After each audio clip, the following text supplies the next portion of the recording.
बार की बात है, जादूपुर नाम के एक गांव में करतब दिखाती एक औरत एक रेड्डी के लिए गांव में आती है। आइए आइए मेहरबान कदरदान, खाइए रोहड़ा के ताजे ताजे केले। कभी खाए नहीं होंगे ऐसे केले। पीले पीले केले खाइए। ये कहकर रोहड़ा हाथों में 4 केले लिए उन्हें सर्कल में जोर जोर से हवा में उछालती हुई करतब दिखाती है, जिसे देखकर आसपास के सारे बच्चे अपने अपने मम्मी पापा से उस औरत के पास जाने की जिद करने लग जाते हैं। पापा, ऐसा तो सर्कस में बॉल से होता है ना, ये आंटी तो केले से कर रही है। चलिए ना पापा, देखते हैं। रोहड़ा एक पतली सी तार पर चलती हुई केलों से करतब दिखाती है। आते जाते सभी लोग बाहर रुककर उसके करतब देखते हैं और वाह वाही करते नहीं थकते। जैसे ही एक आदमी पास आकर उसे पैसे देने लग जाता है, तब वो कहती है, अरे नहीं नहीं साहब, मैं करतब तो बच्चों के मन को बहलाने के लिए करती हूँ। धंधा तो मेरा केले का है। पीछे देखो मेरी रिड्डी, जो भी मेरे केले खाएगा मेरी तरह चुस्त दुरुस्त और तंदुरुस्त हो जाएगा। पता चलता है क्या कि मेरी उम्र 55 की है। अरे पर ऐसे ठंड के मौसम में कोई केला क्यों खाएगा? ये ऐसे वैसे केले नहीं है साहब, ये शरीर में गर्मी देते हैं। ठंड को दूर भगाए जो भी रोहिणा के केले खाए।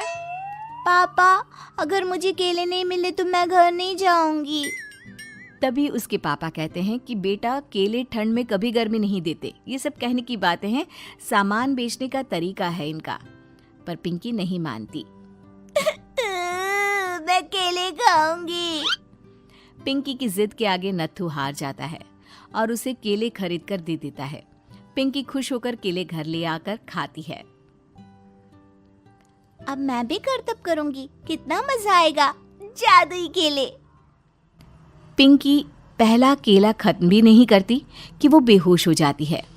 दूसरे केले से एक काला धुआं आता है और रोहड़ा चुड़ैल बनकर बाहर निकल आती है।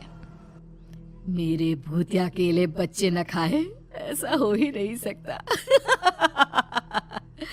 जादूपुर वालों, कब तक बचोगे? आ गई हूं मैं रोहड़ा, जिसका कोई नहीं कर सकता सामना। रोहड़ा पिंकी को गोद में उठाकर काले धुएं में कहीं गायब हो जाती है। शाम के वक्त नत्थू घर लौटता है और पिंकी को घर में ना पाकर उसकी माँ से कहता है, माँ पिंकी कहाँ है? अरे बेटा, उसे तो तू सुबह करतब दिखाने ले गया था ना, फिर कहाँ वापस आए तुम दोनों? मुझे लगा तू उसे अपने साथ मंडी ले गया होगा। हे भगवान, मेरी बच्ची कहाँ गई? मैं उसे घर ही तो छोड़कर गया था माँ। नत्थू गांव के घर कोने में अपनी बेटी को ढूंढता है, पर उसे वो कहीं नहीं मिलती। परेशान होकर आके रो रो कर नत्थू हिम्मत हार कर घर लौट आता है। अगली सुबह रोहड़ा फिर से करतब दिखाने आती है और इस बार पिंकी की तरह रोनी केले खरीद लेता है।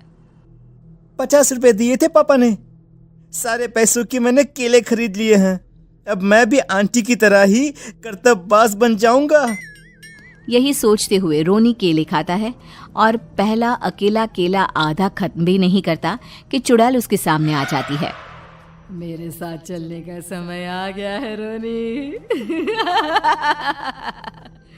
ये तो बस शुरुआत है। अब इस गांव के सारे बच्चे धीरे धीरे मेरे कब्जे में होंगे, एक बच्चा भी नहीं बचेगा। ये कहकर रोना रोनी को गोद में लेकर काले धुएं में अदृश्य हो जाती है। इसके बाद हर रोज गांव में से कोई ना कोई बच्चा गायब होता, पर ऐसा क्यों हो रहा है किसी को भी समझ में नहीं आ पा रहा था। रोज की तरह अपनी बेटी पिंकी की तलाश में नत्थू गांव के एक तालाब के पास बैठा रो रहा था। कहाँ गई मेरी पिंकी? शकुंतला के जाने के बाद एक वही तो मेरा सहारा थी। अरे उसकी आत्मा कोस रही होगी मुझे कि मैं अपनी बच्ची को संभाल भी नहीं पाया। नत्थू ये कहता हुआ रो ही रहा था कि तभी तालाब में से उसे शकुंतला की आवाज सुनाई देती है। कहाँ थी तुम शकुंतला? हमारी बच्ची और सारे गायब हुए बच्चे रोहड़ा के कब्जे में हैं। वो बच्चों को जो केले देती है उससे बच्चे बेहोश हो जाते हैं और उसके कब्जे में आ जाते हैं और वो उन्हें ले जाकर काली दुनिया में ले जाती है। पर वो ऐसा क्यों कर रही है? ये मैं नहीं जानती, पर उस दुनिया का रास्ता मैं आपको बता सकती हूँ। जहां ये नदी खत्म होती है वहां एक केले का पेड़ है, उसके नीचे एक दरवाजा है, वहीं से रास्ता जाता है उस दुनिया का। ये कहकर शकुंतला की आत्मा गायब हो जाती है। गांव के सभी लोग झुंड बनाकर उसी रास्ते से काली दुनिया में चले जाते हैं और वहां देखते हैं कि सारे बच्चे वहां काम कर रहे थे। पापा मुझे ले चलो यहाँ से। पापा पापा। सभी बच्चे अपने मम्मी पापा से लिपट जाते हैं। तो तुम लोग यहां तक आ गए? क्यों हमारे बच्चों को पकड़ लिया तूने? तुझे शिकार ही बनाना है तो ले, हम सब आ गए हैं, हमें खा ले। नहीं, मुझे बच्चे चाहिए। मेरे बच्चे के बदले तुम लोगों के बच्चे। क्या मतलब? मैं इसी गांव में रहने वाली एक औरत थी। केले की चोरी के इल्जाम में मेरे बेटे को गांव वालों ने इतना मारा कि वो मर गया। उसी दिन मैंने ठान लिया कि गांव वालों का भी वही हाल करूंगी। कुछ दिन बाद बेटे के चले जाने के दुख में मैं भी मर गई और मेरी भटकती आत्मा एक चुड़ैल बन गई। और फिर मैंने बदला लिया तुम सबके बच्चे छीनकर। बर्दाश्त नहीं कर पाए ना, सोचो मुझ पर क्या बीती होगी। हमें माफ कर दो रोना, पता नहीं ये किसकी गलती थी पर हम सभी माफी मांगते हैं। हमारी खुशियां लौटा दो, तुम भी तो एक माँ हो। गांव वालों की बात सुनकर रोना का मन पिघल जाता है और वो बच्चों को छोड़ देती है। उसके बाद काली दुनिया बच्चों के लिए जादुई दुनिया बन जाती है। अब कोई भी कभी भी वहां आ जा सकता था।